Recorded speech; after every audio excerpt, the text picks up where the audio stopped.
Salut à tous, c'est l'envers du manga, bienvenue dans cette vidéo achat et c'est le mois de mai, et oui le mois de mai touche à sa fin, c'est le début de l'été, j'ai l'impression qu'il commence à faire très chaud, n'hésitez pas à commenter, les commentaires je les lis toujours avec attention, c'est pour ça que je fais des vidéos, je vais vous montrer dans mes achats, vos commentaires, j'adore les lire parce que ça me hype, j'achète beaucoup de mangas, grâce aux réseaux sociaux aussi, on commence de suite cette vidéo achat, n'hésitez pas à vous abonner, la petite cloche et on commence de suite parce que j'ai beaucoup de mangas à vous présenter. C'était un mois de fou et on commence avec le numéro 7 de Dragon Ball Super, voilà le manga Dragon Ball Super d'après l'œuvre originale de Akira Toriyama, c'est Toyotaro au dessin, je connais déjà l'histoire, c'est le début du tournoi de la survie de l'univers.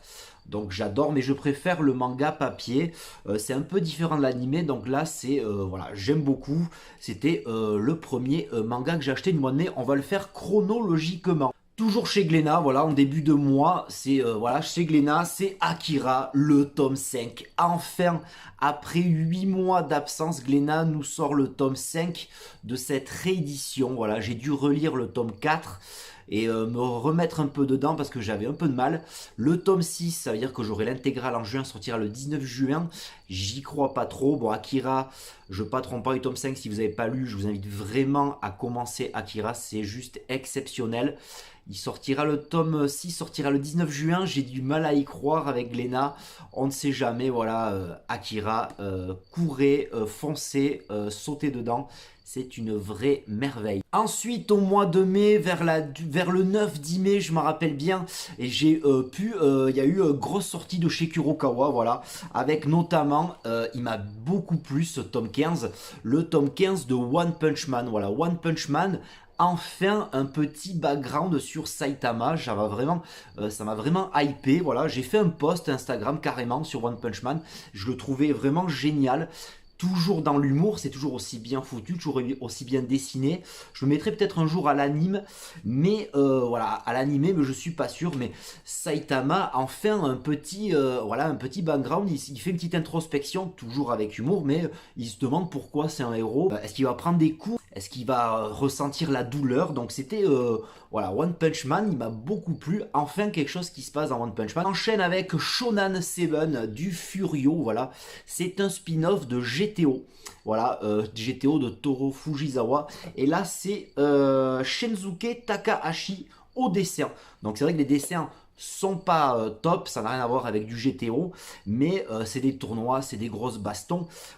Série qui va bientôt se terminer au Japon.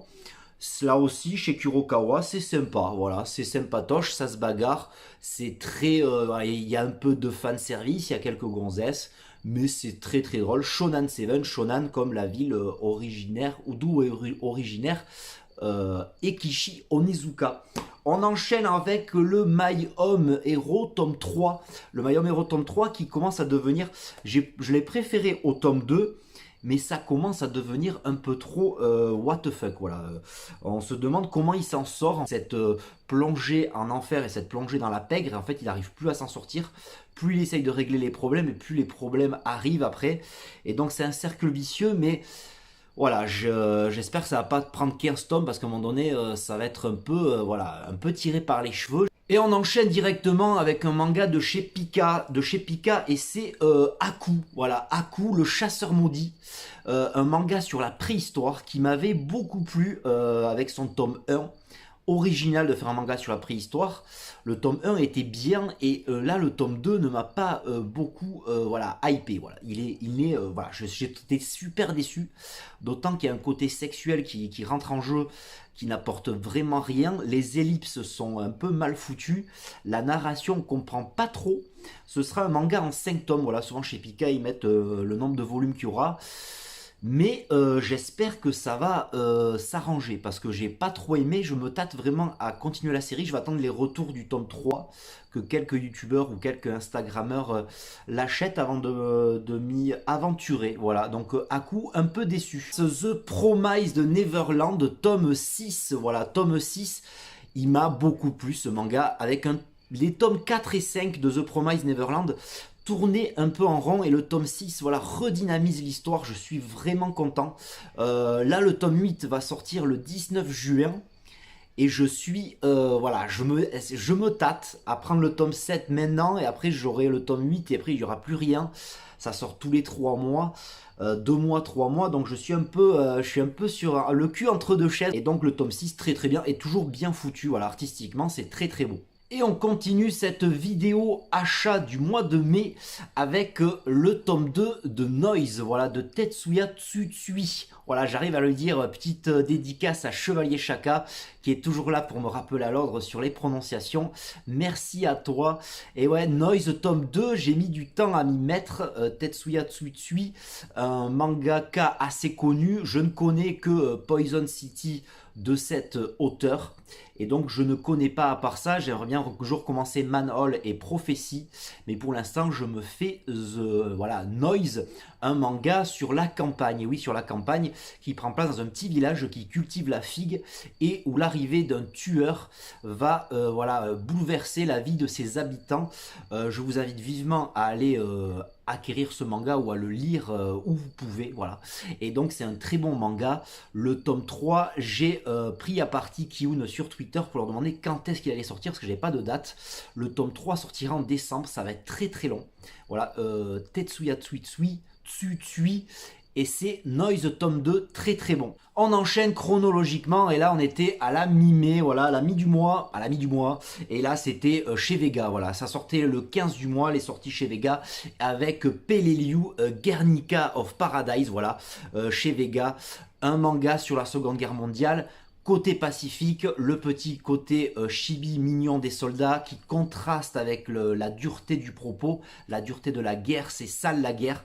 Très très bon tome, je vous la vraiment, voilà, là c'est un manga coup de cœur pour ma part de 2018-2019, j'adore, c'est très très bien foutu, on apprend plein de choses. Bon, évidemment, je vais pas spoiler, mais bon, vous avez bien compris que les Japonais avaient perdu la guerre. Mais il y a un côté, voilà, il n'y a ni bien ni mal, et on prend à partie, enfin, on s'attache à ces Japonais qui essayent de s'en sortir. Et c'est vraiment très très dur, voilà, il y a une petite lueur d'espoir dans ce début de tome, mais voilà, le tome, la fin du tome nous rappelle que ben, c'est pas fini. J'attends avec impatience la sortie du tome 6. Et toujours chez Vega, voilà, c'est Kakushi Goto. Voilà, Kakushi Goto, j'en ai déjà parlé aussi sur les réseaux sociaux, j'adore, voilà, voilà, j'adore, c'est un mangaka qui va tout faire pour cacher son métier à sa fille, parce que ses productions sont un peu olé olé, et donc il va tout faire, il va faire preuve d'une imagination sans borgne, il va sans limite, ça devient très drôle, très burlesque, c'est très cocasse, et c'est aussi un focus sur le métier de mangaka, parce que c'est autobiographique. Là le soleil il est un peu dégueulasse, voilà, c'est autobiographique à 90%, c'est l'auteur qui le dit lui-même. Et donc tous les petits travers, les petites manies des mangaka passent à la casserole. Donc c'est très très bien. Kakushi Goto, et de chez Vega, j'attends avec impatience le bateau de Thésée, tome 3, le magazine Atom. Alors c'est excellent, j'attends ce moment avec impatience. Tous les 3 mois, c'est un trimestriel, et c'est un magazine à 10 balles, voilà, et ça les vaut largement. C'est du papier glacé, c'est très très bien foutu. Ça appartient, la maison d'édition, à Mad Movie. Voilà, et donc c'est un magazine autour d'interviews, surtout des grosses interviews, et là on est sur du lourd. Voilà, il y a Tetsuya Shiba, l'auteur de Ashita no Joe, on a notamment Toro Fujisawa, Shinobu Seguchi et Ken Wakui, voilà les auteurs respectivement de Prisonnier Riku et Tokyo Revengers, et j'en passe. Je lis ça avec beaucoup d'attention, il y a ce sont des critiques, tout leur manga est passé au crible, et il y a des petites anecdotes, c'est très très bien. Donc là je l'ai lu trop vite, voilà, je suis allé encore trop vite. Je vous invite vivement à vous procurer Atom. J'ai toujours un peu de mal parce que j'habite une petite ville, c'est pas très distribué Atom, donc je vais peut-être m'abonner très vite. Voilà, voilà, je pense que je vais m'abonner, parce que comme ça je me ferai pas chier à parcourir tous les librairies de la ville. Voilà, Atom, tome 10, vraiment un conseil, courez, foncez. Et on continue avec le tome 1 à 5, les tomes 1 à 5 de Dr. Stone. Voilà, Dr. Stone, manga que j'avais lu avec le petit chapitre offert il y a plus d'1 an, et je trouvais tellement what the fuck, tellement, surcheaté le héros. Boichi qui passait au shonen, ça me gênait un peu parce que je suis un grand fan de Sunken Rock. comme vous avez pu le voir dans ma photo de profil. Mais voilà, je vous ai écouté, j'ai été beaucoup hypé sur les réseaux sociaux et partout par des potes. Et donc je me suis lancé sur Dr Stone, qui sont des mangas d'occasion que j'ai eu sur Le Bon Coin, qui n'étaient pas très chers. Et donc je me suis lancé et je me suis pas arrêté. J'en ai même fait une vidéo. Et Dr Stone, c'est vraiment génial. C'est un manga qui casse les codes du shonen. Et ce n'est plus un héros niais comme dans tous les Neketsu. C'est un héros qui a déjà toutes les connaissances en lui scientifiques. Et il va recréer la civilisation. Et une autre philosophie se met en place à côté avec Tsukasa et le monde, la force sauvage. Des fois, je me dis pourquoi pas choisir ce monde-là, et alors que le manga se concentre sur Senku et le renouveau scientifique. Mais moi, ça me déplairait pas d'être du côté de Tsukasa et la force brute, retour à l'état sauvage. Et donc, les 5 premiers tomes en occasion, et je me suis de suite pris voilà, le tome 6. Et je comprends enfin la jaquette, je ne la comprenais pas. Je me dis, mais c'est bizarre, il y a un astronaute et tout. Donc voilà, je comprends, mais là, bon, je peux pas spoiler. Le tome 7 sortira le 4 ou 5 juillet, je ne sais plus. J'attends ça avec impatience. La Humanitas, ce one-shot de Aki Yamamoto, c'est chez Glénat. Et j'en ai entendu beaucoup parler. Et comme quoi, tout ne peut pas plaire à tout le monde. C'est un one-shot qui rassemble 3 histoires. 3 histoires qui ont été pour moi du déjà vu. J'étais un peu, voilà, j'ai pas été surpris par les histoires. Un peu une petite redondance, ça me faisait penser par exemple à Pocahontas dans certaines histoires. Le message m'a un peu gêné, mais c'est un manga qui a vraiment une forte, c'est sujet à interprétation, donc chacun peut trouver intérêt à ce manga. Et puis quand vous aimez pas un manga, ça coûte 10 balles, et là j'étais un peu blasé parce que je l'ai lu très très vite. Et c'est chez Glénat, et c'est pas parce que chez Glénat, mais bon, Humanitas, non, je suis très très déçu. Et ça va peut-être parler à des gens, mais moi ça ne m'a pas parlé. Et on va finir ces achats du mois de mai avec une nouvelle maison d'édition qui arrive voilà, sur le marché, et c'est Shiba Edition qui sont belges, et donc ils avaient lancé une campagne Ulule voilà, que j'avais loupé, et donc le manga sortait un mois après la fin de la campagne. Je me suis jeté dessus, j'avais vu un peu de quelques screens, c'était très beau, l'histoire allait me plaire et je me suis pas trompé. J'en ai fait un petit post aussi sur Instagram si vous voulez aller voir. Voilà, ça. Alors attention, l'anglais va être dégueulasse, mon japonais est dégueulasse, mon anglais est dégueulasse. Mais alors, The Laughter in the End of the World, voilà.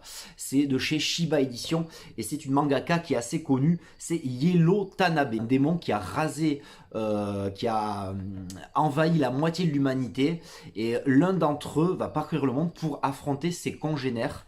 Sans vous en dire plus, je vous invite à aller voir parce que c'est aussi une critique de la religion, une critique de l'humanité, et je me suis demandé si nous aussi on mériterait pas, comme une épée de Damoclès, que la nature voilà, renverse le monde humain. Donc j'ai trouvé, c'est un manga très très beau, voilà, c'est un manga avec une philosophie très forte, voilà, The Laughter in the End of the World. Il me tarde que Shiba fasse d'autres voilà, campagnes Ulule ou financement participatif, j'aimerais bien voir ça. C'est terminé pour cette vidéo achat du mois de mai, j'espère qu'elle vous aura plu. Moi ça m'a, voilà, j'ai passé un mois de mai de ouf. Dites-moi ce que vous lisez, je lis vos commentaires avec beaucoup d'attention, hypez-moi toujours sur des achats, sur des lectures que vous faites, n'hésitez pas surtout à commenter, c'est pour ça que je fais des vidéos sur YouTube, c'est pour avoir des commentaires, pour discuter avec vous, pour interagir et pour créer un débat, ouvrir le débat. N'hésitez pas à liker, à partager cette vidéo, à vous abonner, n'hésitez pas à activer la cloche pour suivre mes aventures. Je suis également présent sur les réseaux sociaux, sur Instagram et sur Twitter, les liens seront dans la description. Je vous ferai un unboxing très bientôt, une grosse commande chez une maison d'édition que je connaissais de nom, mais je viens de découvrir et je me suis un peu lâché. Donc il y aura beaucoup de choses à lire encore au mois de juin. Je vous dis à très bientôt, à la prochaine.